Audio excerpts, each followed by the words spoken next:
In today's tutorial, let's learn how to do a trendy baby afghan, very contemporary. You can change the colors as often or as little as you wish, and this is going to create a really new effect. And let's talk about that in just a moment.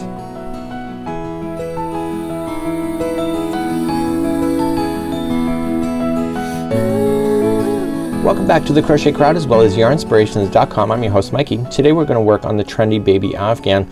Now this is kind of very trendy. It's like the grays and the beiges, and this is pale gray, and this is vintage white, and this is part of the Bernat blanket yarn, not the baby blanket yarn.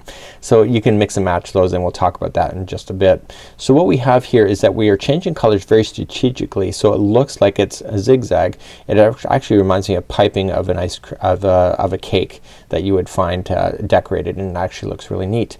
So you're gonna need two colors to be able to do it. If you want to do this exact, if you want to change your colors more, that's up to you. What you're going to need is, if you're gonna follow the pattern exactly, you're gonna need 2 balls of vintage white and then 2 balls of pale gray if you would like to follow this particular example, and you'll have a really neat look.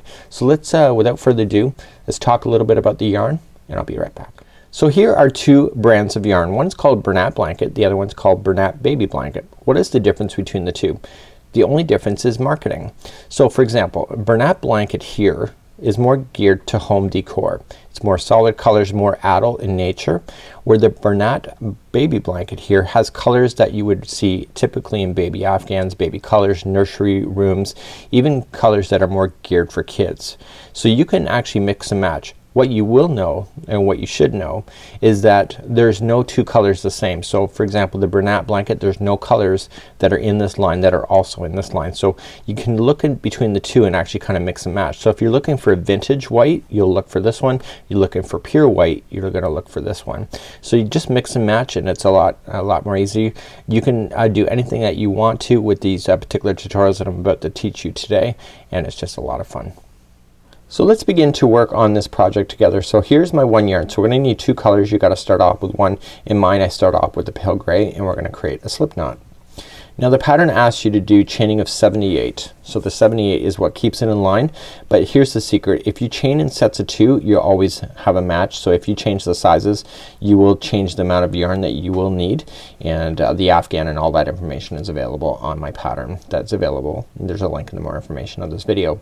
So remember, the first slip knot never counts as one if you chain in sets of 2, so 1 and 2, or if you're following the pattern, chain 78. That's up to you. So 1 and 2, 1 and 2, 1 and 2, 1 and 2, and 1 and 2. So once you get to the size that you want, you can stop, and then I'll show you how to do the next part of this tutorial. To do the next part of this tutorial, there is no border for this particular afghan, but what we're going to do is that you're going to go back the 4th chain from the hook. So just count back. So you got 1, 2, 3, and 4. Turn it over and get the back hump only, and double crochet twice into that same stitch. 1 and 2. So across this chain, what you're going to do is that you're going to skip the next chain that's available to you. So skip the next one and go to the second one over, and double crochet 2 more times into that one second one over.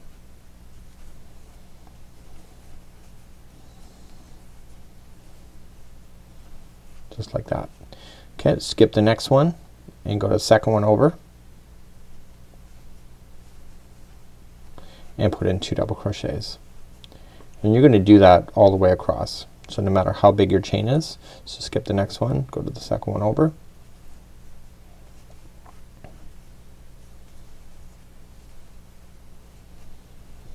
okay, and skip the next one, go to the oh sorry, there's only one stitch left, so that means that you skip one and go to the final one for 1 double crochet only.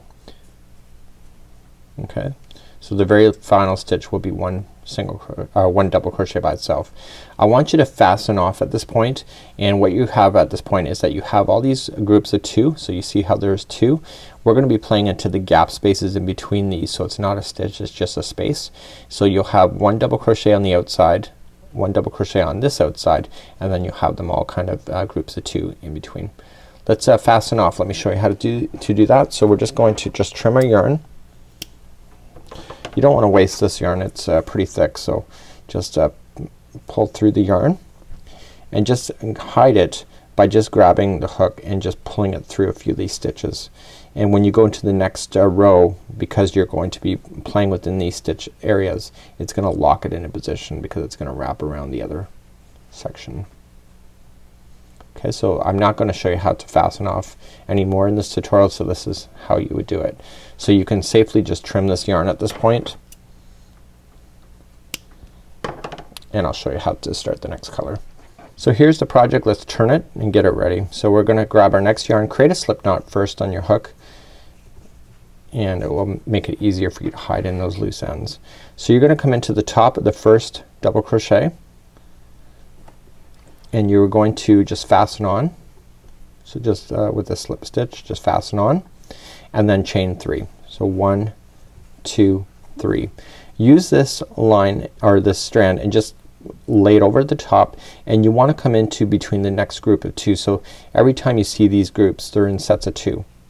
So you're going to go right in between the 2 sets. Okay, so you see it, here's one set, you're going to just separate it and go right into a space. So you're gonna put 2 double crochets into that same space, and keep that straggler down on top. It'll prevent you from having to weave in your ends at the end, because you can just safely trim it, and you can only do it one time. If you carry it more, you're gonna see it on your afghan, so just only hide it one time and just let it fall in behind. So here's your next group of 2. You're going to put in 2 double crochets. So this causes the visual line to split. So you see that the blue is kind of split apart. Okay, here's the next group of 2. Just come into the gap space.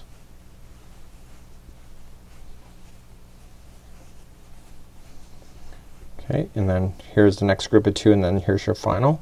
So you're gonna go all the way across doing the same thing. So you're going to just do 1 double crochet into the final, and then you're gonna fasten off. So you really can't carry your colors, because what's gonna happen is that the blue is gonna start on this side but it ended over here. So you can't just carry your colors on the outside and then just throw it around the border. The only way you could do that is if you had 3 colors, and then you could carry it up and then just do a border to kind of hide everything in. So just fasten this off, and I'll be right back and we'll start the blue once again. So I'm just getting ready for the next one, and because I buried this in, I can just safely trim if I want to. I tend to wait to the very end of my afghan. I don't tend to trim these, and so then it kind of looks like a mess at the end, but it's just easier to do it then, and then everything tends to stretch and then fall into place. Let's grab our blue once again. And remember, you can change the colors as often as you wish. It doesn't have to be 2 colors, it can be more. So we're gonna just go to the top of the double crochet that you ended with, fasten on, and chain 3.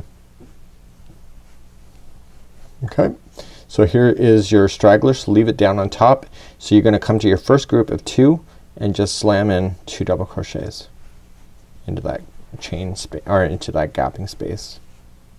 So you just gotta open it up. So now that we just did that, I'm gonna let the straggler fall in behind because it's now trapped, and I just continue to go along. So because the lighter colors stand out more when you do this, the white is going to look like icing. It's actually really kind of neat. So whatever lighter colors that you have on your particular project, or accent colors, it's going to stand out really cool. Okay, so I just went all the way across. So all of these nesting kind of stitches just kind of sit within each other, so there's nothing moving like back and forth on a diagonal. It's all pretty easy. Once you get to the end, just double crochet into the final, and then you'll fasten off once again, and then you'll start the next color up. So you can really see that the zigzagging effect really happens. So this is kind of a cool thing.